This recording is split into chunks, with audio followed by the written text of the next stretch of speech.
Video ini mengenai tentang pemahaman materi Ma'rifatur Rasul. Perkenalkan, nama saya Asfi, NPM 11211396, kelas B Manajemen S1. Video ini dibuat untuk memenuhi tugas ITS mata kuliah Pendidikan Agama 2. Pada video kali ini, saya akan menjelaskan pemahaman saya mengenai materi Ma'rifatur Rasul, yang dimana materi Ma'rifatur Rasul ini dibagi menjadi 4 pokok pembahasan. Yang pertama mengenai tentang hajatul insan ila Rasul atau kebutuhan manusia kepada Rasul. Yang kedua mengenai tentang tarif Rasul atau pengertian Rasul. Yang ketiga mengenai tentang ma'natur Rasul atau kedudukan Rasul. Dan yang keempat yaitu mengenai tentang sifatur Rasul atau sifat Rasul. Hajatul insan ila Rasul atau kebutuhan manusia kepada Rasul. Kebutuhan manusia kepada Rasul itu meliputi tentang insan atau fitrah, terus kemudian ada petunjuk dari Rasul dan beribadah yang benar. Insan fitrah, insan adalah manusia dan fitrah adalah keadaan asal. Fitrah di sini berarti karakter dasar manusia yang sudah ditetapkan oleh Allah Subhanahu wa taala. Dalam surat Al-Qiyamah ayat 14 yang artinya bahkan manusia itu sendiri menjadi saksi atas dirinya sendiri. Nah, insan fitrah ini tuh harus diaplikasikan dalam kehidupan sehari-hari melalui petunjuk Al-Quran. Semua panduan ini memerlukan petunjuk dari Rasul, sehingga alasan mendasar kenapa Rasul dipilih dari kalangan manusia yaitu agar setiap manusia dapat meneladani dari berbagai perspektif atau sudut pandang. Secara fitrah, manusia memiliki sifat dasar. Yang pertama, mengakui keberadaan Sang Pencipta. Yang kedua, mengabdi kepada Sang Pencipta. Dan yang ketiga, menginginkan kehidupan yang teratur. Keberadaan Sang Pencipta ini tidak dapat diingkari oleh siapapun. Manusia pada dasarnya mengakui adanya Sang Pencipta. Bahkan dalam Al-Quran pun menyebutkan bahwa orang kafir Quraisy pun mengakui adanya Sang Pencipta, yaitu Allah Subhanahu wa taala. Mengabdi kepada Sang Pencipta. Pengabdian kepada Allah sebagai hasil dan akibat dari pengakuan kita kepada Sang Pencipta.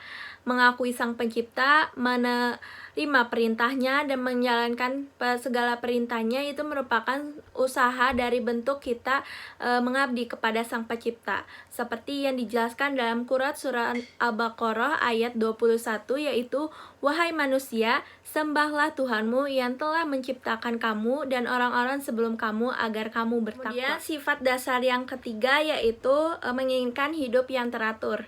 Nah, fitrah mendorong manusia untuk hidup teratur dan membenci kekacauan.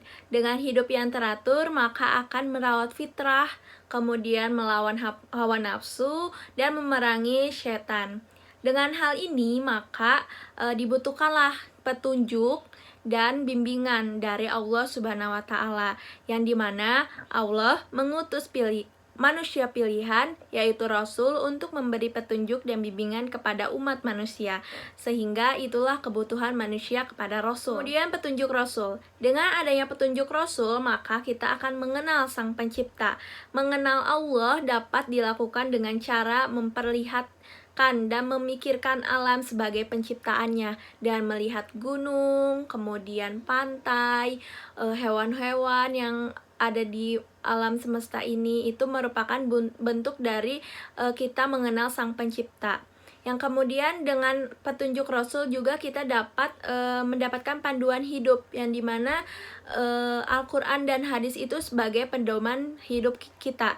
Al-Quran dan hadis itu merupakan pedoman hidup dan merupakan sumber hukum dan ajaran Islam yang tidak dapat dipisahkan. Nah, kemudian dengan kebutuhan kita kepada Rasul, kita itu menginginkan beribadah yang benar. Ibadah itu adalah taat kepada Allah dengan melaksanakan perintahnya melalui lisan para Rasul. Adapun keutamaan beribadah, yang pertama itu mensucikan dan membersihkan hati maupun jiwa, menenteramkan dan mendamaikan hati, dan untuk meraih keridhaan Allah. Kemudian materi yang selanjutnya mengenai tentang ta'rif Rasul atau pengertian Rasul. Secara istilah, Rasul adalah seorang laki-laki yang dipilih dan diutus oleh Allah Subhanahu wa taala, yang dimana membawa risalah untuk disampaikan kepada umat manusia. Adapun tanda-tanda kerasulan itu, yang pertama memiliki sifat dasar atau sifat asasiyah. Kemudian tanda-tanda kerasulan yang selanjutnya yaitu memiliki mukjizat. Terus kemudian berita kedatangannya seperti dalam surat Ashaf ayat 6 yang menjelaskan, yaitu ketika Isa berkata kepada kaum Bani Israel, yang dimana menyebutkan bahwa ada kabar gembira dengan datangnya seorang rasul yang bernama Ahmad atau Muhammad.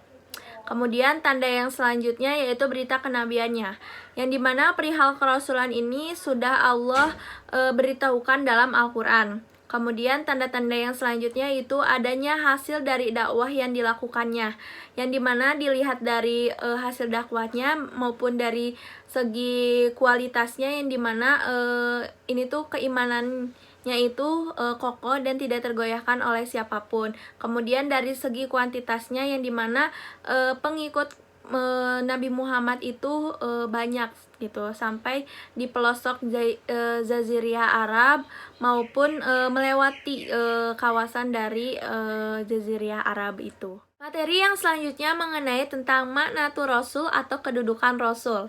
Muhammad sebagai Rasul adalah hamba di antara hamba-hamba Allah lainnya. Sebagai hamba, Rasul mempunyai ciri yang sama seperti manusia, yaitu mempunyai nasab dan jasadnya. Sebagai hamba, Rasul adalah manusia biasa yang dipilih dan diberikan kemuliaan berupa wahyu-wahyu dari Allah Subhanahu wa Ta'ala. Kedudukan Rasul ini dapat digambarkan di dalam sirah Nabi, sunnahnya, dan dakwahnya. Sehingga dari kedudukan ini banyak yang kita ambil sebagai fikih sirah, fikih ahkam, dan fikih dakwah. Materi yang keempat atau materi yang terakhir itu mengenai tentang sifatur Rasul atau sifat Rasul. Seperti yang kita ketahui bahwa Rasul itu memiliki sifat dasar yang dapat dijadikan tauladan bagi umat manusia. Yang pertama itu ada sifat asidik yang artinya benar atau jujur. Nah, sifat ini itu sangat melekat pada Rasul karena Rasul itu tidak pernah berkata yang tidak benar kepada orang lain. Kejujurannya ini sangat dikenal oleh kalangan para sahabat Nabi maupun oleh musuh Rasul. Nah, kemudian sifat yang kedua yaitu al-amanah atau yang artinya dapat dipercaya. Perkataan dan perbuatan Rasul itu dapat dipercaya dan Rasul itu tidak pernah ingkar terhadap perbuatannya maupun perkataannya. Kemudian sifat yang selanjutnya itu adalah at-tabligh atau yang artinya itu menyampaikan. Nah, Rasul ini selalu menyampaikan wahyu dari Allah kepada semua umat muslim, tak berhenti sampai keluarga atau sahabatnya sendiri. Sebab itulah tugas Rasul yang wajib dilakukan. Kemudian sifat Rasul yang terakhir yaitu al-fatonah atau cerdas. Nah, tugas yang dilaksanakan oleh Rasul ini tidaklah mudah, sehingga Rasul itu memerlukan kecerdasan untuk melewati dan menyelesaikan berbagai rintangan masalah, terutama dalam menyampaikan wahyunya kepada umat manusia. Berikut ini kesimpulan dari materi Ma'rifatur Rasul.